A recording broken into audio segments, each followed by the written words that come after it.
Apocalipse, capítulo de número 3, versículos de 7 a 13. É importante que você saiba, e principalmente os alunos da EBD, que estes temas têm sido abordados constantemente aqui nas nossas classes de escola dominical. Nessas últimas semanas estamos estudando na EBD as cartas às igrejas da Ásia, as 7 igrejas da Ásia. E essa manhã eu tive o privilégio de ouvir um dos nossos professores mais eloquentes que nós temos aqui na EBD, amém? E foi uma bênção, fiquei ali só comparando com o que ele estava falando, com o que eu tenho preparado aqui. Mas não está certinho, rapaz. Eu falei assim, puxa, eu fiz igualzinho professor. Olha, que bom que eu não errei. Já pensou, o professor ensina uma coisa, ensina outra? Amém? Então eu fiquei feliz, porque o mesmo Espírito Santo que inspirou o nosso professor, também nos inspirou para estarmos falando sobre esse tema aqui, esta manhã. Amém? Glória a Jesus. Eu já li o texto, já ganhei o tempo com a leitura do texto. Amém? Então eu vou partir direto para para a palavra que Deus colocou no meu coração. E uma das coisas interessantes é que dentre essas 7 igrejas, nós estamos trabalhando a sexta, né? Tem a igreja de Filadélfia, e depois vem a igreja de Laodiceia, que é a última, e a 7ª carta, e nós vamos tratar com certeza no próximo domingo, se assim o Senhor nos conceder. Amém? Mas dessas 7 cartas, a igreja de Filadélfia conseguiu entender o mistério de Deus. Às vezes nós pensamos que em nenhum momento existiu uma igreja que agradou a Deus em toda a sua trajetória. Mas isso é um engano. Das 7 igrejas, dessas 7 cartas que são dirigidas a essas 7 igrejas, 2 se destacam.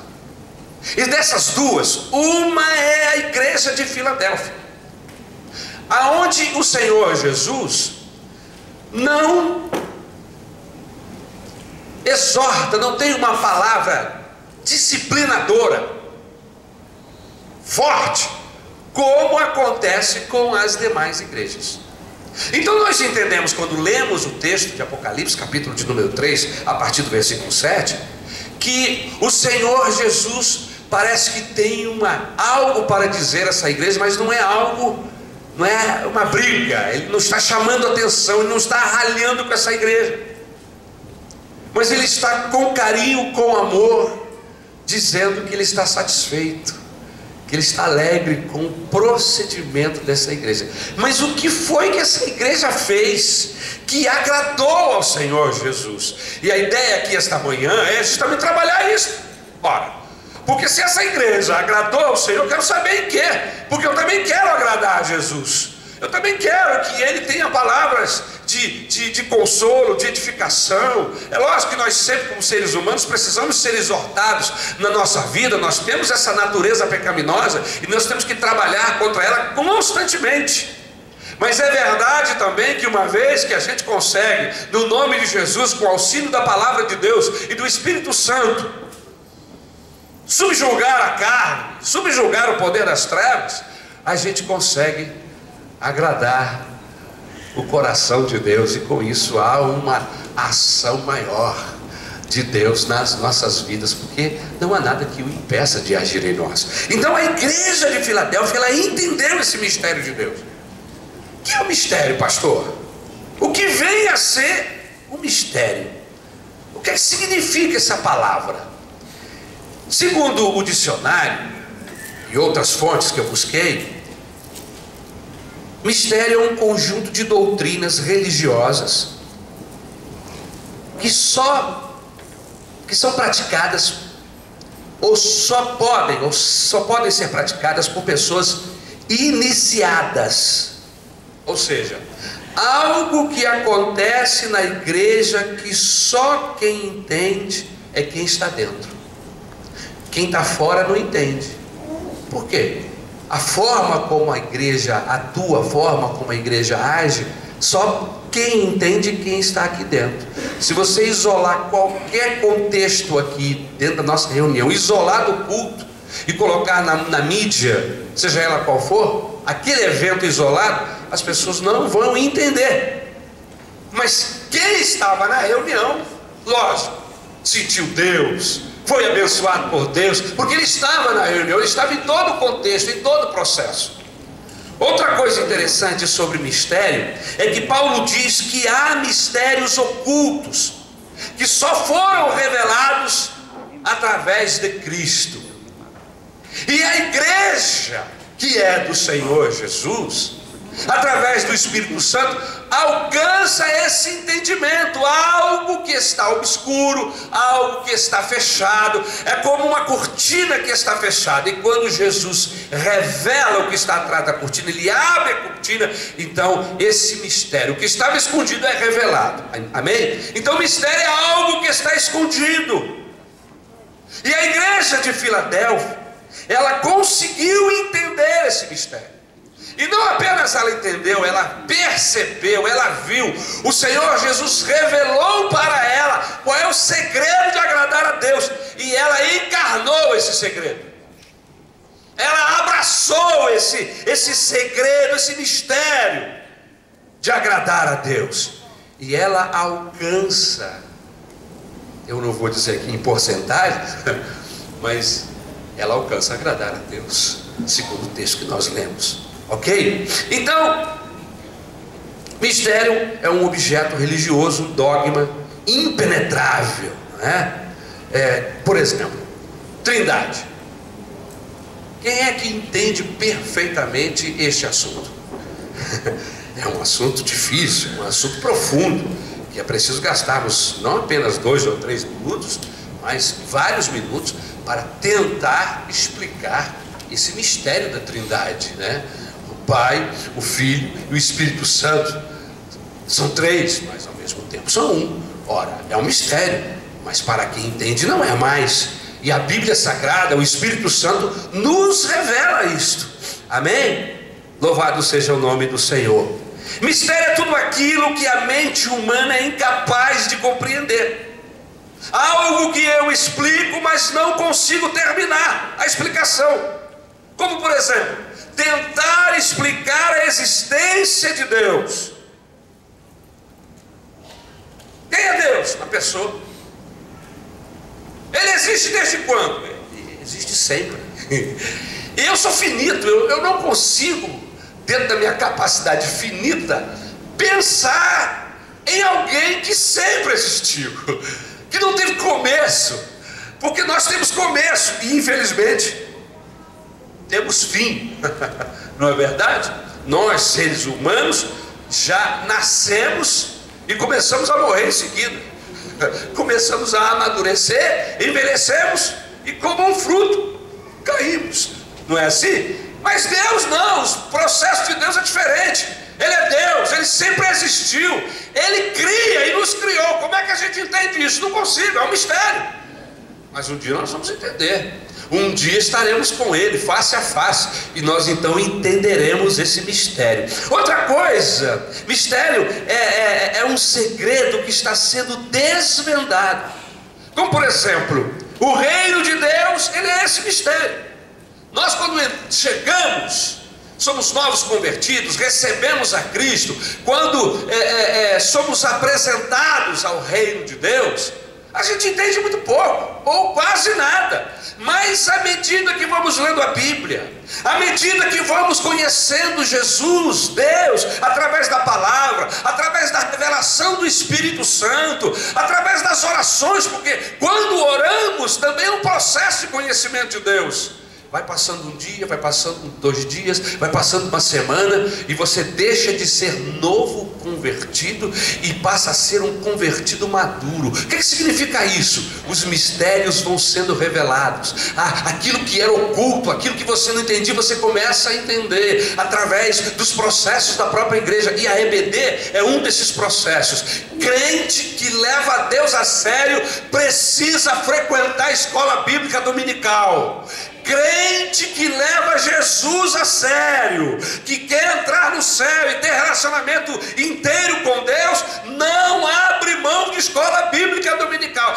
O culto só começa às 10h15, 10h20, eu vou chegar lá às 10 horas. Perdeu a melhor parte da reunião. Há quem pense que a melhor parte da reunião é essa que eu estou falando. Absolutamente. A melhor parte da reunião são quando os membros da igreja estão distribuídos em várias classes, dentro de várias faixas etárias, recebendo o alimento do céu, a palavra de Deus. E os professores se preparam, e como Paulo diz, e eu quando vejo Paulo, ouço Paulo falando aqui através da Bíblia Sagrada, eu consigo imaginar Paulo como uma colher dando comida na boca dos novinhos, na boca daqueles que querem se alimentar de Deus. A EBD é isso. Você quer Deus, você quer crescimento, você quer deixar de ser criança, vem para a EBD todo domingo às 9 horas da manhã aqui. Amém? Aleluia, louvado seja o nome de Jesus. A igreja de Filadélfia entendeu o que, pastor? A igreja de Filadélfia, ela entendeu esse mistério. Esse mistério, em primeiro lugar, quanto à sua organização. Se você abrir a sua Bíblia em Efésios capítulo 5 e o versículo de número 1 e 32, eu queria, meu filho, que você separasse cada um, tópico 1, e botasse o tópico 1 em um, aqui, só o tópico 1, depois só o tópico 2, depois só o tópico 3, para você aumentar a letra, tá bom? Porque desse jeito, até eu estou tendo dificuldade de enxergar aqui, não imagine os irmãos. Muito obrigado, Jesus abençoe. Ele não tem culpa não, irmãos, eu passei a coisa para ele atrasada. Esse irmão é uma bênção. Amém? Mas deixa eu voltar para que você entenda que mistério é esse que essa igreja conseguiu entender. O mistério da organização da igreja. Efésios capítulo 5 versículo 32, o texto diz assim: grande é esse mistério, digo porém a respeito de Cristo e a igreja. E o versículo 31 diz assim: deixará o homem seu pai e sua mãe, e se unirá à sua esposa, a sua igreja, e serão dois em uma carne. Como é que é isso, pastor? Que mistério é esse que a igreja de Filadélfia entendeu? A igreja de Filadélfia entendeu que quando um indivíduo, uma pessoa, se tornava membro daquela igreja, essa pessoa não havia apenas colocado o seu nome em um hall de membros de um clube. A igreja não é um clube. Diga isso para essa pessoa que está ao seu lado assim: a igreja não é um clube aonde eu sou cadastrado, aonde eu tenho uma carteirinha e posso entrar. A igreja de Filadélfia entendeu isso. Algumas pessoas aqui da nossa igreja ainda não entenderam isto. O que significa ser membro de uma igreja de Cristo? Ser membro da igreja de Cristo significa ser membro do seu corpo, e não ser membro de um clube. Membro de um clube é uma coisa, membro de um corpo é outra. O que é ser membro de um corpo? Por exemplo, os meus dedos fazem parte do meu corpo, e eles têm uma função dentro do corpo. Eles não estão aqui por estar. Tudo que está no meu corpo, por mais exuberante que seja, amém? Aleluia. Algumas pessoas olham: mas que nariz enorme que o senhor tem, pastor. E eu vou te responder: para te cheirar. Mas eu não sou lobo mau. Amém? Mas Deus me deu esse nariz enorme, mas com alguma função. Amém? Tudo que está em você tem alvo, tem objetivo. Não está aí por estar. Não. Tem uma função específica. Se os meus dedos forem cortados, eu perco a minha capacidade da minha mão de segurar, de fazer, de levar a minha força para algum objetivo. Se eu perder apenas esse dedo, eu já terei dificuldade em carregar alguma coisa. Perderei parte da porcentagem da minha força. assim como os meus olhos, a minha língua, os meus ouvidos, os cabelos que eu já não tenho mais, eram bênçãos, irmãos. Eu tenho uma saudade tremenda. Mas existe toda uma razão. Querido, você não faz parte de um clube. Quando você recebeu Jesus como seu único e suficiente Salvador, você passou a fazer parte do corpo de Cristo. E nesse corpo Ele é a cabeça e nós somos os membros. É através da igreja que Cristo alcança, que as pessoas conseguem entender, conseguem sentir, conseguem abraçar, conseguem, aleluia, sentir Deus perto delas. É através da igreja, o seu corpo. Amém, irmãos? Em segundo lugar, a igreja de Filadélfia, ela entendeu o mistério quanto à sua função. Qual é a função da igreja? Glorificar a Deus através dos seus atos. É um mistério da responsabilidade da igreja. E a igreja de Filadélfia entendeu que eles não faziam parte de um grupinho, de mesa de baralho, de jogos, de um clube, que agora eles faziam parte do corpo de Cristo e que eles tinham responsabilidade. Por que que Jesus faz menção dessa igreja? Porque eles encarnaram essa responsabilidade de Deus. Ou seja, nós temos uma função desse corpo, e se eu já sei qual é essa função, eu tenho que executá-la.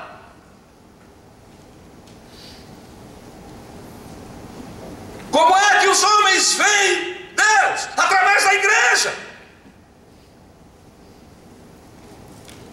A igreja glorifica a Deus através dos seus atos. E a igreja de Filadélfia entendeu isso. Como é que a igreja age? Com amor. Como é que o mundo vai saber entender o amor de Deus? Através da igreja, dos seus membros. Aonde tiver um membro da igreja de Jesus, ele tem que exalar perfume do céu.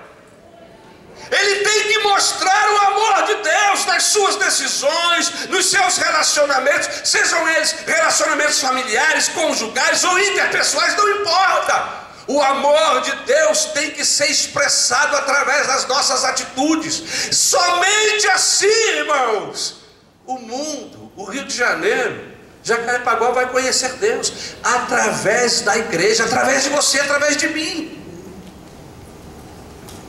Como é que Deus age? Deus age através da igreja. Amém? Em terceiro lugar, a igreja de Filadélfia entendeu o mistério da responsabilidade no céu. Você sabia que você tem uma responsabilidade no céu? Que responsabilidade, pastor? Você sabia, a Bíblia diz que nós somos espetáculos para os anjos. Em outras palavras, tudo que acontece aqui, e que às vezes nós queremos esconder do pastor, do pai, da mãe, dos filhos, do esposo, da esposa, você sabia que é um escândalo no céu? Eu sei o que você fez no verão passado. E em todos os verões da sua vida, e nos invernos, e as primaveras, todos os dias, nós temos uma responsabilidade. Há uma nuvem de testemunhas. Aleluia. O apóstolo Paulo, quando trabalha essa situação, ele fala sobre isso em 1 Coríntios capítulo 4, versículo 9. Ele diz assim: porque tenho para mim que Deus, a nós apóstolos, nos pôs por último como condenados à morte, pois somos feitos espetáculo ao mundo e aos anjos e aos homens. Os anjos estão olhando aqui para a terra, os querubins, os serafins, toda a população do céu, o próprio Deus, Jesus Cristo, o Espírito Santo está aqui, mas eles estão olhando para nós, a maneira como nós glorificamos a Deus ou não, quando falamos a verdade ou não. quando exalamos o bom cheiro de Cristo ou não exalamos. Em quarto lugar, a igreja de Filadélfia entendeu, encarnou esse mistério. Que mistério, pastor? O mistério de cumprir o propósito de ser o único povo de Deus na face da terra. A igreja entendeu isso. Você sabia que você faz parte de um grupo, de um povo que é único na face da terra? Nós não somos seguidores do Dalai Lama. Nós não somos seguidores de nenhum líder religioso. Nós seguimos a Cristo. Somos denominados como cristãos porque andamos após o Senhor Jesus. Ele nos convidou: vinde a mim todos vós, cansados e oprimidos e sobrecarregados, vinde a mim e eu vos aliviarei. Eu fui aliviado, você foi aliviado, aleluia. Somos seguidores. E o texto, a expressão seguidor significa discípulo, ou discípulo significa aquele que segue, aleluia. Somos um povo ímpar, pertencemos ao povo de Deus. Quando você viaja, se é que você já teve essa oportunidade de viajar para fora do país, há determinados momentos que você sente vergonha e há determinados momentos que você sente orgulho. Eu já tive essas duas circunstâncias, onde eu fiquei com vergonha, e se alguém me perguntasse de onde você é, eu ia dizer que eu era de outro planeta, mas eu não ia dizer que era brasileiro, porque o foco naquele momento era de desgraça, e eu não queria envergonhar a minha nação e nem a mim mesmo. Então, como ninguém me perguntou, eu agradeci a Deus, saí de fininho, entendeu? Mas em outros momentos eu tive a oportunidade de sentir orgulho, e mesmo sem ninguém me perguntar, eu falei: eu sou de lá, eu sou do Brasil, essa galera aí é tudo gente nossa. Irmãos, é tão bom, é maravilhoso, quando nós temos orgulho de pertencer a um povo, a um grupo, não é verdade? E eu quero que você saiba que essa igreja encarnou. Eles sabiam, a igreja de Filadélfia tinha essa capacidade. Eles perceberam que eles pertenciam a um povo exclusivo do Senhor Deus. Pertenço a Deus, sou do Senhor, aleluia. Qual é o povo de Deus da terra? A igreja.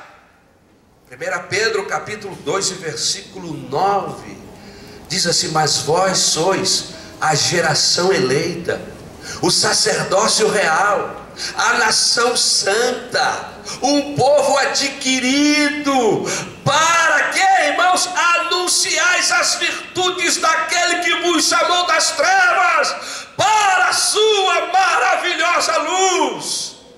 Queridos, Deus só tem um povo, aleluia. Só um povo, e é a sua igreja. Isso significa que quem não pertence à igreja não é povo de Deus. Quem não faz parte da igreja, eu lamento lhe informar, eu não estou falando isso com alegria porque eu faço parte, por outro lado com tristeza, porque é possível que haja pessoas aqui que não pertençam a esse povo. Ah, mas eu sou filho de Deus. Não é isso que a Bíblia diz. A Bíblia diz que filho de Deus é aquele que recebe Jesus como Senhor e Salvador de sua vida, e porque o recebeu, se torna irmão, e se é irmão, então é da família, e se é da família, então faz parte do corpo, e se você faz parte do corpo, então você é povo escolhido, é a igreja do Senhor, aleluia. Em quinto lugar, essa igreja encarnou o desígnio da santidade. Essa igreja sabia que, como povo, como expressão de Deus aqui nesse mundo, eles tinham que ser diferentes. O comportamento, as relações, as idas e vindas tinha que ser diferente, e eles entenderam isso. E a igreja de Filadélfia, Jesus elogia, porque eles eram santos, eles eram separados do mundo, porque a palavra santo significa separado. A pergunta que não quer calar esta manhã é a seguinte: você é separado? Ninguém pode responder essa pergunta, só você. Você é separado do mundo? Você é exclusividade de Deus? É povo santo, separado? Porque como povo santo, irmãos, como povo de Deus, a igreja tem a responsabilidade. Todo carro tem freio. Carro que não tem freio não presta. Não é assim? Se você algum dia comprou um carro sem freio, por favor, eu já tive essa desgraça. Eu comprei um carro e infelizmente, só aqueles momentos que a gente tem vergonha, você está entendendo, de fazer negócio com gente crente. O irmão me vendeu um carro que não tinha freio. E eu só descobri isso depois que eu tinha comprado o carro. E já estava tarde, porque eu peguei o carro e viajei com ele, voltei para casa. Quando foi no meio do caminho, ele disse que tinha feito revisão, que tinha freio, que tinha tudo. Infeliz, mentiroso. Eu acreditei, né? Se tratava de um pastor, eu falei, não, pastor não mente. Pastor é gente séria. Pastor é gente de Deus. E são. Muitos deles são. Mas infelizmente tem uma minoriazinha aí que é bandida, safada, cretina. Me dá mais um nome aí, irmão.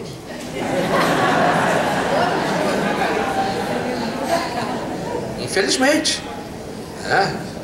Agora dizer que todos os pastores são bandidos e cretinos, não. Absolutamente. Tem gente de Deus aí no meio dessa pipocada toda. Tem gente séria. Assim como tem igrejas que não levam Deus a sério, que só tem fachada, só tem templo, se aglutinam, mas não existe essência, não existe vida, não são santos, não são separados para Deus. Podem até ter nome de igreja, mas não fazem parte do corpo de Cristo. Por quê? Porque eles não conseguiram perceber o que a igreja de Filadélfia percebeu. Esse desígnio de santidade. Eu falei de freio. A igreja é o freio da sociedade. Sabe por que essa sociedade não está pior? Sabe por que as circunstâncias no Rio de Janeiro, aonde o pecado é abundante? Mas porque a igreja está aqui, a graça é superabundante. É o estado onde tem mais pecador, onde tem mais coisa terrível. Daqui sai muita coisa ruim para todo o Brasil. Mas é o estado da federação onde mais pessoas se convertem a Cristo, aonde mais a igreja está presente. O que é isso, irmãos? É o que a Bíblia diz: abundou o pecado, superabunda a graça de Deus. O diabo está entrevando, a luz está sendo levada, aleluia. E as multidões estão correndo para Jesus.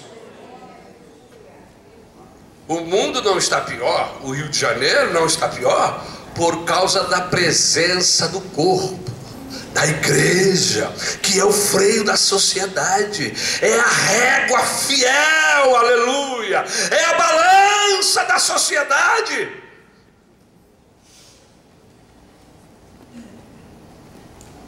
Se a igreja se corrompe, a sociedade fica sem freio. Se nós não abraçarmos esse mistério que a igreja de Filadélfia entendeu, por isso é elogiada, irmãos, a sociedade do Rio de Janeiro será destruída. Mas porque a igreja de Jesus está aqui, e eu não estou me referindo especificamente a Maranata faz parte dessa igreja, em nome de Jesus, mas nós não somos a igreja, nós fazemos parte dela. A igreja de Jesus, ela é invisível, ela não tem placa, ela não tem número de membros cadastrados, aleluia. Jesus sabe quem são os seus. Ele disse: eu conheço as minhas ovelhas e elas também me conhecem, aleluia. Então não existe um registro em algum lugar, amém, aonde está cadastrado o nome do pastor Ari, seus filhos e os membros. Não, esse registro está lá no céu. Há um livro aonde o meu e o seu nome está escrito. Ele sabe quem são os seus. Agora, uma coisa é certa, a Bíblia diz que o Espírito Santo, que revela tudo que está lá escondido no oculto, e nós temos um espião maravilhoso que é nosso amigo, que é o Espírito Santo, tudo que está escondido, que Deus escondeu, o Espírito Santo revela para a igreja aqui na terra. E aí, só para que eu fique em paz e tranquilo acerca do meu nome está ou não escrito lá no livro da vida, a Bíblia diz que o Espírito testifica com o meu espírito que eu estou salvo. Aleluia! Isso não é uma bênção, irmãos?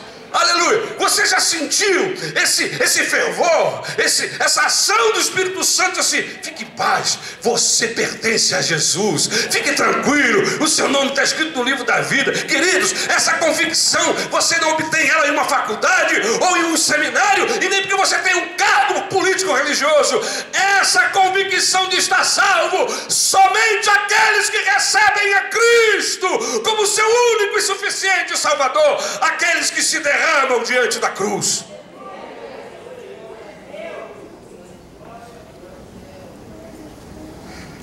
A igreja é a boia da salvação para a sociedade. Por isso a igreja de Laodiceia aparece em último lugar. Porque quando esse freio acaba,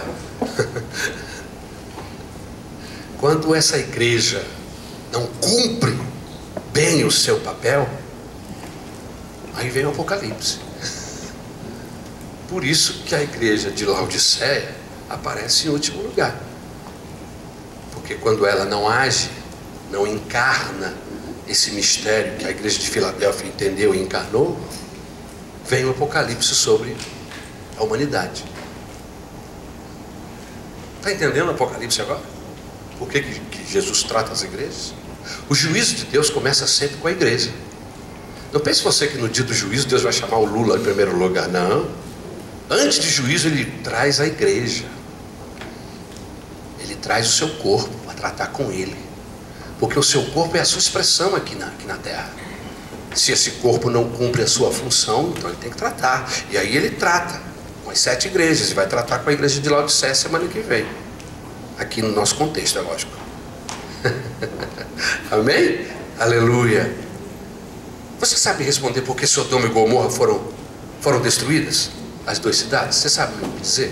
Por que, pastor? Por que Deus destruiu aquelas 2 cidades? E alguém vai dizer, porque havia muita maldade.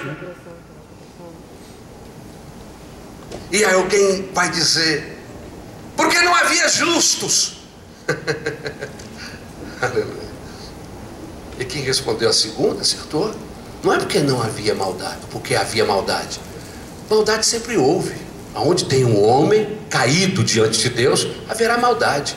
O problema de Sodoma e Gomorra é que não tinha justo lá. Não tinha gente lá para testemunhar. E os que tinham, muito mal cuidaram de si mesmos. Muito mal. Foram arrancados de lá pelo braço do anjo, pela misericórdia, e foram sendo despedaçados física e moralmente no processo. É só você ler a história da família do primo de Abraão, o Ló. Estão dizendo que o microfone está baixo, as pessoas aqui na frente não estão conseguindo ouvir aqui. Eu não sei, vocês... Dá uma descidinha aqui, João. João é o nosso mestre. Deus te abençoe, querido. Obrigado.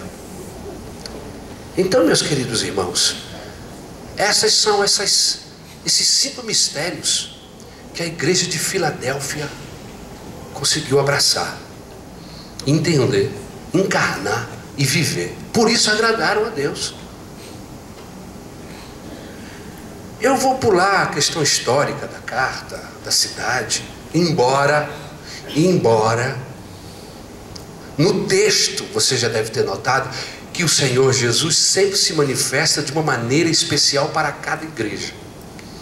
Ele não trata igual. Ele tem sempre uma observação própria para aquela igreja. E aqui ele fala para essa igreja que vai dar para os membros da igreja um novo nome. Por que ele fala isso?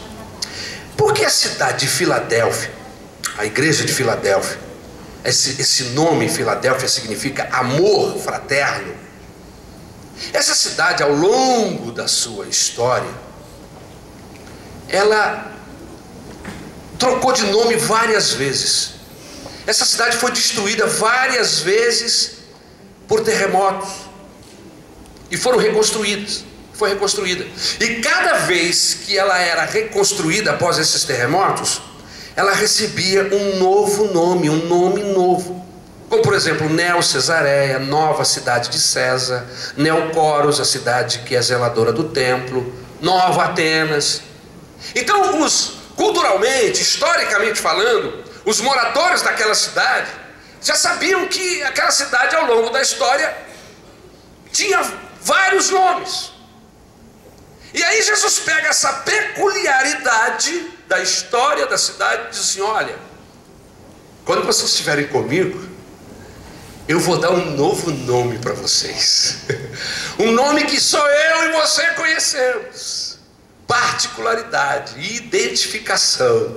São coisas preciosas que nós vemos aqui nesse texto. Essa igreja, meus irmãos, segundo a história, ela prosperou muito sob a liderança de uma mulher chamada Âmia. Era uma mulher de Deus, uma pastora, uma líder. Esse texto, esse sermão desta manhã, ele já está dividido aí no próprio texto. Primeiro, Jesus se identifica no versículo 7. No versículo 8, Jesus conhece, fala das obras, conheço as suas obras, identifica as obras da igreja. No versículo 9, ele faz promessas a esta igreja. E no versículo 11, ele faz exortações a esta igreja. Na sua identificação, ele se identifica como santo, como verdadeiro, aquele que tem a chave de Davi, aleluia. E ele se apresenta como santo e verdadeiro. Essas palavras no grego, juntas, elas têm um significado todo especial, aleluia. Ele é santo e verdadeiro, inigualável, aleluia. E ele se apresenta aí, pelo menos duas vezes nesse texto, ele se autodenomina santo e verdadeiro, amém? Em Apocalipse, no capítulo 6 e versículo 10, ele se identifica de novo como santo e verdadeiro. Por quê? Há uma razão simples. A igreja de Filadélfia, que é uma igreja santa, uma igreja boa, não pode confundir a santidade dos seus membros com a santidade do Deus, do dono da igreja, do Senhor da igreja. Por mais santos que sejamos, nunca vamos alcançar o nível e a santidade de Deus. Inclusive, irmãos, nós somos santificados pela presença dele. Por isso que é importante a igreja estar perto de Cristo. Por isso que é importante o membro andar perto de Jesus. Porque quem anda perto de Jesus se santifica. Quem está distante de Deus está exposto a estar amarrado a pecar e ficar mais longe ainda. Você quer se santificar? Aproxime-se de Deus. É o que vai acontecer. É a proposta agora para esses 40 dias de jejum e oração que nós vamos fazer a partir do dia 24 do mês de setembro. Qual é o alvo desse jejum? Santificação. Porque quem se aproxima quer santificar-se. Quem se aproxima quer melhorar a relação, quer melhorar o diálogo. Quem se aproxima vai naturalmente ficar mais puro, mais santo. A mentira vai perder a força da sua vida e a verdade vai ser fortalecida na sua vida. As áreas enfraquecidas, os tendões de Aquiles que possivelmente nós tenhamos, as áreas fracas do nosso ser, físico e espiritual, serão fortalecidas ao nos aproximarmos de Deus. Por isso que sempre pastores sérios, homens de Deus, pregam do púlpito, professores de escola dominical, que tem responsabilidade com a Bíblia Sagrada, fala sobre santidade, fala sobre a aproximação de Deus. Pastor que não fala de santidade não é bonzinho não, abre o olho com ele. seja ele quem for, pertença à denominação que pertencer. Se é o pastor de Deus e se está levando a sua função a sério, ele tem que falar à igreja sobre santidade. E não tem outra forma de se falar de santidade a não ser dizendo: você precisa se aproximar de Jesus, você precisa ter um encontro com Deus, você precisa gastar mais tempo com a palavra de Deus, porque a palavra de Deus é como água, diz o próprio Jesus. Quando ele se encontrou com seus discípulos em um determinado momento, ele disse assim: vocês já estão limpos pela palavra que vos tenho falado. O que ele quis dizer com isso? Que a palavra é como água que limpa, aleluia. Mas ela não é só água que limpa, ela é pão que alimenta. E gente bem alimentado é gente que está perto de Jesus, se alimentando dele. Ele disse: eu sou o pão vivo que desceu do céu. Quem comer deste pão nunca mais terá fome. Quem beber desta água não tem mais sede. Aleluia. Por quê? Porque está perto, porque se alimenta constantemente, porque está constantemente diante, aleluia, da vazão de águas que vem do trono de Deus. Aleluia, bendito seja o nome do Senhor Jesus Cristo.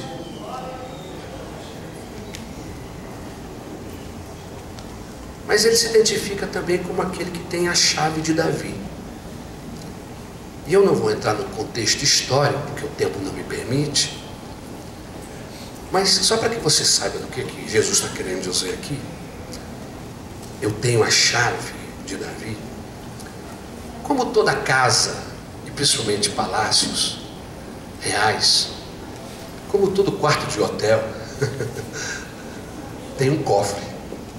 Você já foi em um hotel, um quarto de hotel, que tem um cofre, e você recebe lá a senha para você usar, deixar os seus pertences lá dentro? Pois é, na casa de Davi tinha um lugar, um espaço, um quarto, um cômodo, aonde Davi guardava os seus tesouros. A riqueza, não só a riqueza pessoal dele, mas a riqueza da nação, estava guardada lá na casa, no palácio. E havia alguém que tinha chave, que administrava. Por exemplo, quem é que toma conta do cômodo de riquezas do nosso país? Como é o nome dele mesmo? É o ministro da Fazenda, o ministro do Banco Central do Brasil. E só para que você entenda do que eu estou falando, lá embaixo do Banco Central, lá naquela construção grande, aquele prédio enorme, negro que tem lá em Brasília, tem vários e vários andares para baixo. Todas as barras de ouro que o país tem estão guardadas lá. Quem é que tem a chave daquilo lá? É o Manteiga. O Manteiga, ele é que libera dólar e compra dólares. Quando a economia, o dólar está muito alto, ele joga dólar no mercado para poder abaixar. E aí ele vai controlando a economia. Em outras palavras, o Manteiga tem a chave da sala do tesouro do Brasil. Quem tinha a chave do tesouro da casa de Davi era um cidadão, era o ministro da Fazenda, era o cara do Banco Central lá da época. Você está entendendo? O que Jesus está querendo dizer aqui? Assim como na casa de Davi tinha um cômodo de tesouro, tinha um cofre, tinha um lugar onde estavam as riquezas, na casa do meu pai também tem um cômodo, tem uma sala, tem um lugar onde os tesouros estão guardados. E sabe quem é que tem a chave? Eu. Olha só, o seu Jesus, o nosso Cristo, o nosso amado, o nosso amigo, o nosso Senhor e Salvador, está dizendo que tem a chave da sala do tesouro do céu. O que significa isso? Aleluia! Que tudo que eu falar com ele, seja o que for, ele tem a chave, ele pode abrir e ele pode te dar. É isso que ele está falando para a igreja de Filadélfia, é isso que ele está falando para nós aqui esta manhã. Eu tenho as chaves. Em outras palavras, ele está dizendo: eu tenho todo o poder. E lá no Evangelho de Mateus, no capítulo de número 28, no versículo 20, ele fala essa mesma expressão em outras palavras. Quando ele diz: todo o poder foi me dado no céu e na terra. No Antigo Testamento, irmãos, historicamente falando, quem tinha chaves era o cara que tinha o poder. Você tem a chave para abrir essa porta? Então esse cara tem poder.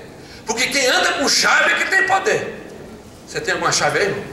Tenho da minha casa. Pois lá quem manda é você. Eu não entro na sua casa, porque só você tem a chave. Irmãos, Jesus está dizendo: eu tenho a chave dos céus. Eu abro a porta, e quando eu abro ninguém pode fechar. Eu fecho a porta, e quando eu fecho ninguém pode abrir. Sabe por quê? Porque todo o poder foi me dado nos céus e na terra. Aleluia! O teu Salvador é o poderoso do universo. Por isso que a igreja, o inferno não pode prevalecer contra a igreja. Sabe por quê? Porque o dono da igreja, o Senhor da igreja tem a chave. Aleluia! Por isso que quando o diabo vir desafiar você, ou vir armar algum tipo de esquema, você pode dizer para ele: rapaz, o meu Senhor tem a chave.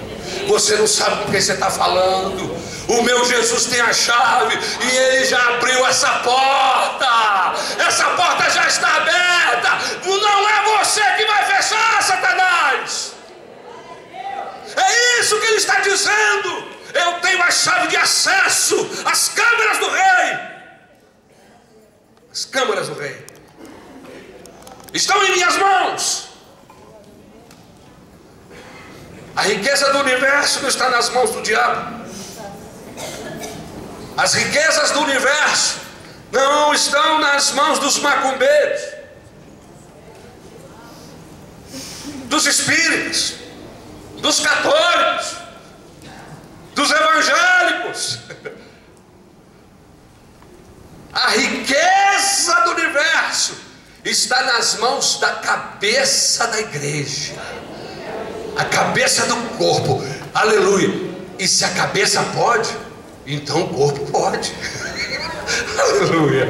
Porque é assim, irmãos. Se a minha cabeça diz eu posso passar por aquela porta, o meu corpo pode, passa atrás. Se a cabeça entrou, o corpo entra atrás, não é assim? Aleluia! Vê se passa a cabeça. Passou a cabeça, então vai passar o corpo.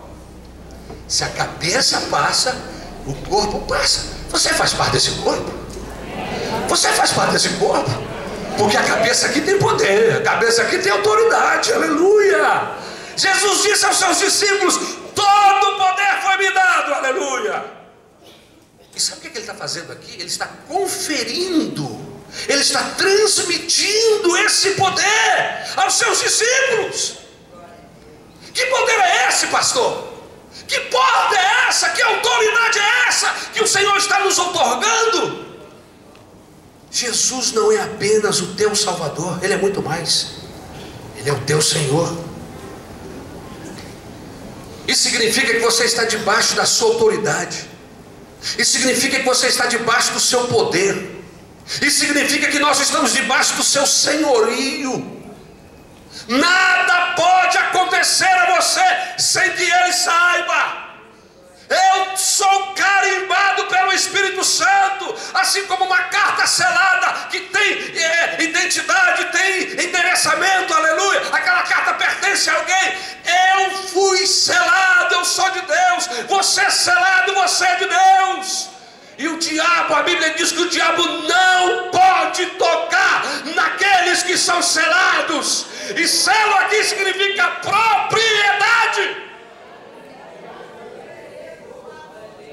Por isso você não vai temer espanto noturno, nem seta que voa de dia, nem na escuridão. Aleluia! Porque nós estamos debaixo. Jesus tenta simplificar isso tudo quando ele fala lá no capítulo 10 de João, quando ele fala que ele é o bom pastor. Aleluia! E uma das expressões mais lindas do meu modo de entender é quando ele diz assim: eu tenho as minhas ovelhas em minhas mãos.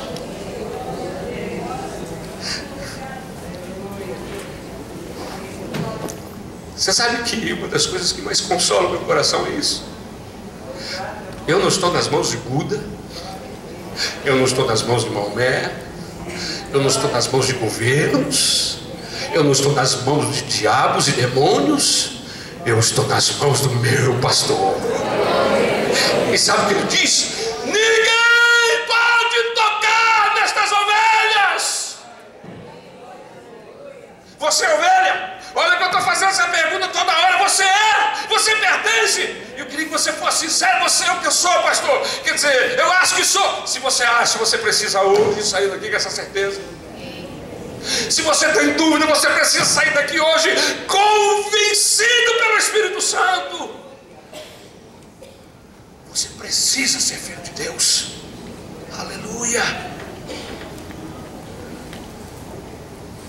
Quando eu faço, ninguém desfaz.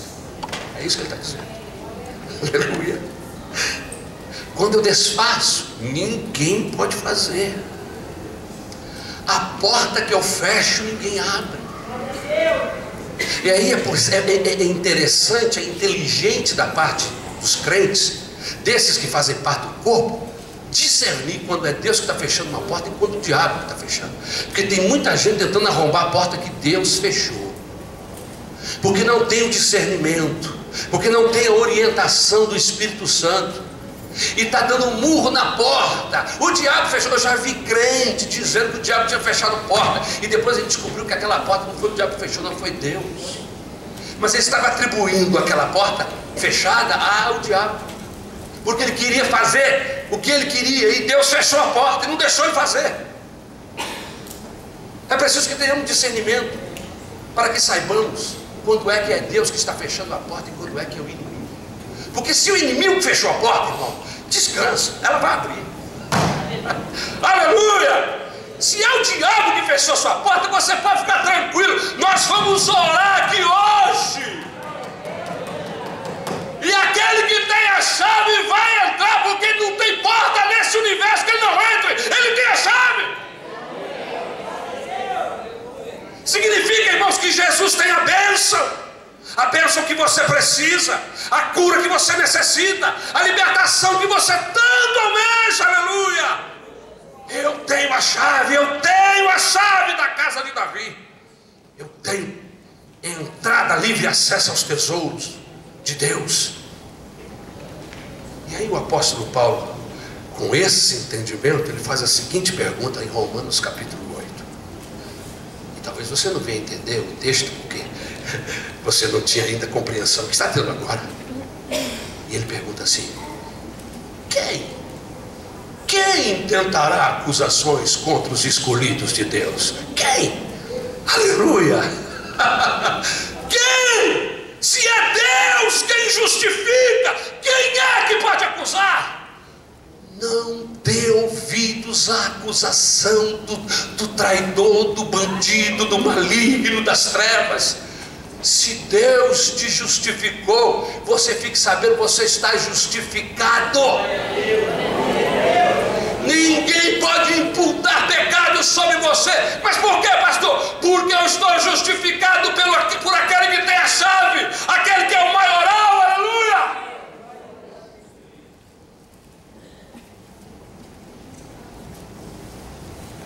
Mas ele não faz apenas essa pergunta, ele faz uma outra pergunta muito popular e muito conhecida entre nós, ainda em Romanos capítulo 8. Aleluia! Se Deus é por nós, aleluia, se Jesus está do teu lado, se o teu Senhor tem a chave, se Ele tem acesso ao lugar dos tesouros de Deus, quem será contra você? Quem se levantará? Aleluia! Ah, pastor, mas lá no livro de Daniel está escrito que Deus mandou uma bênção para o Daniel, que estava orando há 21 dias, e um tal de um príncipe da Pérsia, que eu não sei quem é esse maledito, impediu a bênção do Daniel. E um pastor me disse que esse príncipe da Pérsia simboliza o poder das trevas, o próprio Satanás. Então, pastor, se esse tal de príncipe da Pérsia, que é o diabo, impediu as orações, a bênção de chegar até Daniel, então significa que é a história do Antigo Testamento. Entre aquela história e a sua e a nossa, tem uma cruz. Aleluia. Entre Daniel, os seus pedidos, e o tal príncipe da Pérsia, tem um Deus sendo morto e crucificado e reivindicando para si o meu e o seu pecado. Sabe o que significa isso? Todo poder foi me dado. O diabo não tem poder nenhum mais para impedir bênção para ninguém. Por quê? Porque eu tenho a chave, disse Jesus. Mas esta chave, esta porta que ele abre, que porta é essa? É apenas portas de bênçãos, pastor? Não. A porta da oração. A porta da oração está aberta. Sabe o que significa isso? Que as janelas dos céus nunca estarão fechadas para aqueles que são do Senhor Jesus. E aí eu pergunto de novo, você é? Aleluia. E aí eu quero enfatizar a pergunta, você faz parte? Porque ele está dizendo aqui, a porta que eu abri. Qual foi a porta que ele abriu? Ele arrebentou o muro de separação. Isso está lá em Filipenses capítulo 2. Caiu por terra. Agora a Bíblia Sagrada ainda diz que quando Jesus estava sendo morto lá na cruz do Calvário, o véu do templo que separava o Santíssimo do Santo, que separava os pecadores de terem acesso a Deus, a Bíblia diz que este véu foi rasgado de cima para baixo. Sabe o que significa isso? Jesus está dizendo, pode entrar agora no Santo dos Santos. Você pode falar com Deus cara a cara. Eu garanto isso pelo meu sangue vertido na cruz.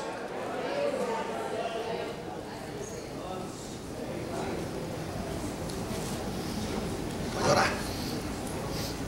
Não importa onde você esteja, não importa o que você esteja pedindo, se é no nome de Jesus, se tem orientação bíblica, se é um clamor da sua alma, Jesus está garantido aqui, ó, Deus vai ouvir.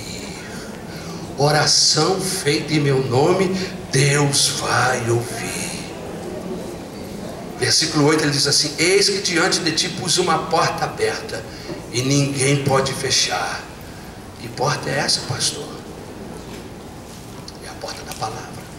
Paulo, quando escreve a Timóteo capítulo 2 versículo 9, ele diz assim: eu estou preso, fulano está preso, eu estou vivendo dramas, mas, tem uma vírgula, mas ninguém pode prender a palavra. A porta que Jesus abriu é a porta da evangelização. Você pode abrir os seus lábios para falar de Jesus, essa porta está aberta. Ninguém pode fechar.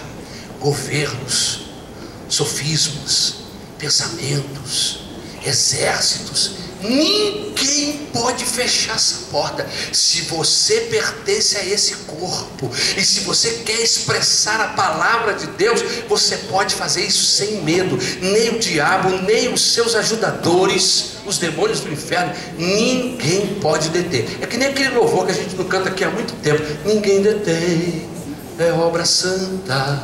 Ninguém detém, é obra santa.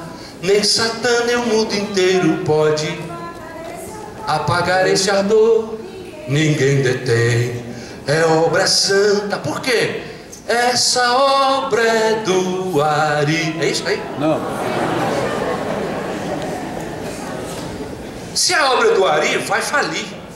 Se a obra do Ari, vai acabar. Se a obra do Ari, tem tempo determinado para existir. Mas se a obra é do Senhor, ninguém detém. Se a obra é do Senhor, não tem limites. Se a obra é do Senhor, você pode. É isso que ele está dizendo aqui quando ele falou: eu tenho as chaves da casa de Davi. E a igreja de Filadélfia entendeu isso e fez a obra de Deus. Irmãos, há uma porta aberta que Jesus abriu para a evangelização, dentro do nosso estado, dentro do nosso país e fora do nosso país. Você já ouviu essa frase? Missões está no coração de Deus. Pois é, está mesmo. O alvo da igreja é glorificar a Jesus, glorificar a Deus, através do seu testemunho da libertação, das bênçãos de Deus recebida. Mas ele diz: eu conheço as tuas obras e sei que você tem pouca força. Aleluia. Mas olha, quanto mais força eu achar que tem, o apóstolo Paulo diz assim, mais fraco você vai ficar. Quanto mais você achar que é, que pode, que sabe, mais idiota, mais burro, menor você é. O que ele está falando aqui? Ele está falando de uma palavra: humildade. Humilde. O soberbo o que é? É o nariz grande, meu irmão. O soberbo é aquele que tem o nariz empinado. Ele se acha. Ele se acha. Ele acha que pode. Ele acha que tem. Ele se garante. Mas e o humilde? Humilde. Humilde olha para dentro dele mesmo e diz: eu não tenho como resistir. Eu vou ganhar os primeiros socos. Se o cara errar, o vento me derruba.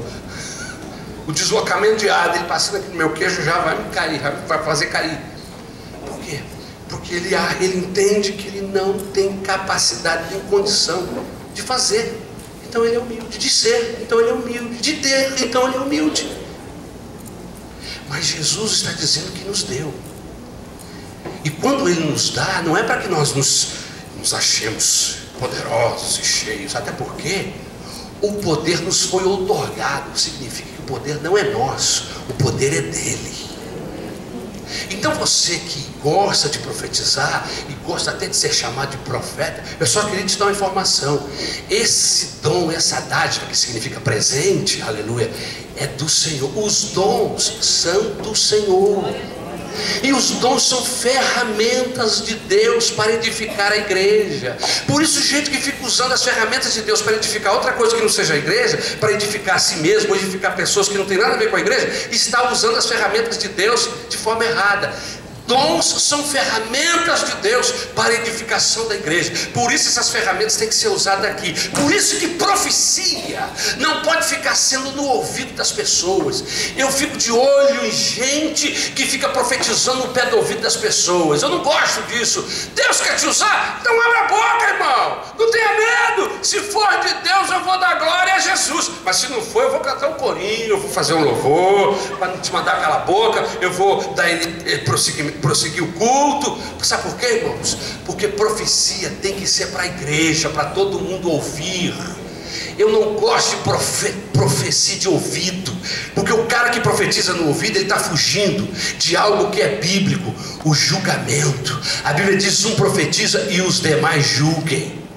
Não o profeta, mas o que ele falou. Ora, se ele profetiza em secreto, quem é que julga? Quem é que vai julgar e dizer: ah, pastor, eu julgo, eu sei. Será que sabe mesmo? Será que sabe mesmo? Mas vamos para frente, que esse não é o meu assunto, eu apenas dei uma entrada. Jesus tem uma promessa para essa igreja: te guardarei na hora da tentação. E esse texto aqui, irmão, eu pessoalmente atribuo a grande tribulação. É um dos textos, dentre outros, que eu me firmo para dizer que a igreja não vai passar pela grande tribulação. A igreja será arrebatada antes da grande tribulação. Porque ele diz assim: te guardarei da hora da tentação. E essa hora da tentação aqui, irmãos, é a referência à grande tribulação. Sabe o que disse Billy Graham? E eu escrevi, que eu não sou bobo. Gente boa, que não fala coisa boa, eu escrevo. Se você não tem fé para passar pela grande tribulação, você também não tem fé para ser arrebatado. Por isso, esteja preparado para os dois. Aleluia! Esteja preparado para os dois. Bendito seja o nome do Senhor. Paulo diz que existem vasos de honra e vasos de desonra em uma casa. O vaso de honra, o que pode ser um vaso de honra? Aqui está um vaso de honra.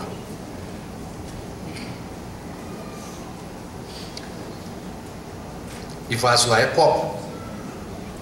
É um utensílio onde eu coloco algo dentro. Vaso. Isso aqui é um vaso de honra. Por quê? Porque eu uso para colocar algo que eu vou beber, que eu vou tomar, que porque eu vou comer. O que é um vaso de desonra? Ele precisa, toda casa tem vasos de honra e vasos de desonra, não é isso que o apóstolo Paulo diz? O vaso de honra são aqueles utensílios que você usa para a sua alimentação, para enfeitar o seu lar. Mas existe outro vaso que, embora ele seja muito importante dentro de uma casa, ele fica escondido, guardado lá atrás, fechado, entendeu? Você sabe do que eu estou falando. Paulo diz assim: que vasos vocês são na casa do Senhor? De honra ou de desonra? Na casa tem todo tipo de vaso, mas existe o que são de honra e o de desonra. Irmãos, eu quero ser vaso de honra. E você? E você? Eu quero ser vaso de honra.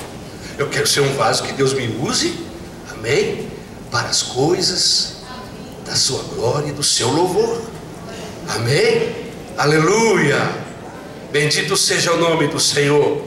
Uma lata de lixo, por exemplo, é um vaso de desonra. Lata de lixo, onde você põe aquilo que você não quer, dejetos, coisas que você não tem interesse, você joga lá no vaso, para ficar espalhado, você joga lá naquele local, naquele recipiente. O que você prefere ser? Um vaso onde são depositadas coisas que não têm importância, dejetos, ou vasos onde são colocadas coisas boas, em lugares especiais? Você conhece algum crente de lata de lixo? Não olhe para o lado. Você conhece algum crente de lata de lixo? Vaso de desonra. Você tem vergonha dele? Ele chega, só fala besteira. Ele chega no lugar e, em vez de incendiar o lugar com bom cheiro, incendeia com mau cheiro, porque ele tem um mau testemunho. É o crente lata de lixo. É necessário que haja os escândalos, mas ai daquele por onde vem o escândalo. Jesus fala que há joio no meio do trigo, que há vaso de honra, que há coluna na casa dele. O que você quer ser? Vaso de desonra? Lata de lixo? Vaso de honra? Lugar especial? Levar coisas especiais dentro de si mesmo para glorificar o nome de Deus? O que você quer ser? Joio no meio do trigo ou trigo que tem joio no meio? Eu quero ser trigo, mas tem gente que não se pode ser joio. A Bíblia fala de vaso de honra, mas a Bíblia fala de coluna na casa do meu Deus. Jesus disse para essa igreja assim: vocês serão colunas na casa de meu Deus. Amém? O que você quer ser? Coluna na casa de Deus ou lata de lixo? Eu quero ser coluna. Coluna tem uma importância, é que sustenta, é que tem força. Filadélfia era essa igreja que Jesus amou pela sua forma especial, e eles receberam 3 novos nomes: o nome do meu Deus, o nome da cidade do meu Deus e o nome do meu Jesus. O novo nome, o nome de Jesus. Eu quero citar apenas 2 princípios e nós vamos orar. Quais são os princípios práticos que eu posso levar para casa de tudo isso que eu ouvi aqui? A bênção de ontem não serve para hoje. Em outras palavras, você foi santo ontem, você precisa ser santo hoje. Você recebeu de Deus ontem, você precisa receber de Deus hoje. O pão nosso de cada dia nos dai hoje. Hoje. É hoje que você tem que estar lembrando de ontem. Ontem eu fiz, ontem eu aconteci, eu era um crente assim, eu fiz, eu evangelizei. Hoje é o dia. Hoje é o dia que o Senhor nos deu. Alegramos-nos neste dia e glorifiquemos o seu nome. A bênção de ontem não serve para hoje.